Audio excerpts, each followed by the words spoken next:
ഏവർക്കും ഇഷ്ടമാകുന്ന ഒരു പാവയ്ക്ക റോസ്റ്റ് റെസിപ്പിയാണ് നമ്മുടെ ഇന്നത്തെ വീഡിയോ. കട്ട് ചെയ്ത പാവയ്ക്ക ഒരു ദിവസം വെയിലത്ത് ഉണക്കിയ ശേഷമാണ് റോസ്റ്റ് ഉണ്ടാക്കാനായി എടുക്കുന്നത്. ഒരു കടായി ചൂടാക്കാനായി വെച്ച് എണ്ണ ഒഴിക്കാം. എണ്ണ ചൂടാകുമ്പോൾ കടുക്, കറിവേപ്പില എന്നിവയിട്ട് ചെറുതായി ഒന്ന് വഴറ്റിയെടുക്കാം. ഇഞ്ചിയും പച്ചമുളകും ചേർത്ത് വീണ്ടും വഴറ്റാം. കട്ട് ചെയ്യാത്ത 20 വെളുത്തുള്ളി അല്ലിയും ചേർത്ത് വഴറ്റിയെടുക്കാം. മഞ്ഞൾപ്പൊടി, കായപ്പൊടി, ഉലുവ പൊടിച്ചത്, കാശ്മീരി മുളക് പൊടി എന്നിവയും ചേർത്ത് വീണ്ടും വഴറ്റാം. ഉപ്പും ചേർത്ത് വഴറ്റിയ ശേഷം അതിലേക്ക് വിനാഗിരി ചേർക്കാം. തുടർന്ന് കട്ട് ചെയ്ത് വെച്ച പാവയ്ക്ക ചേർക്കാം. ശേഷം നല്ലപോലെ വഴറ്റിയെടുക്കുക. പാവയ്ക്ക 1 മിനിറ്റ് നേരം വഴറ്റിയ ശേഷം അടച്ചു വെച്ച് വേവിക്കാം. 2 മിനിറ്റ് നേരം അടച്ചു വെച്ച് വേവിച്ച ശേഷം വീണ്ടും നല്ലപോലെ മിക്സ് ചെയ്ത് കൊടുക്കാം.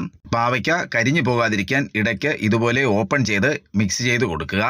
ഏവർക്കും ഇഷ്ടമാകുന്ന പാവയ്ക്ക റോസ്റ്റ് റെഡി ആയിട്ടുണ്ട്. ഷോർട്സിൽ സമയം വളരെ കുറവായതിനാൽ ഈ വീഡിയോയുടെ പൂർണ്ണ രൂപം കാണുവാൻ ഈശ്വർ പ്രസാദ് റെസിപ്പി എന്ന യൂട്യൂബ് ചാനൽ കാണുമെന്ന് പ്രതീക്ഷിക്കുന്നു. ലിങ്ക് ആദ്യ കമന്റായി തന്നെ കൊടുത്തേക്കാം. Thanks for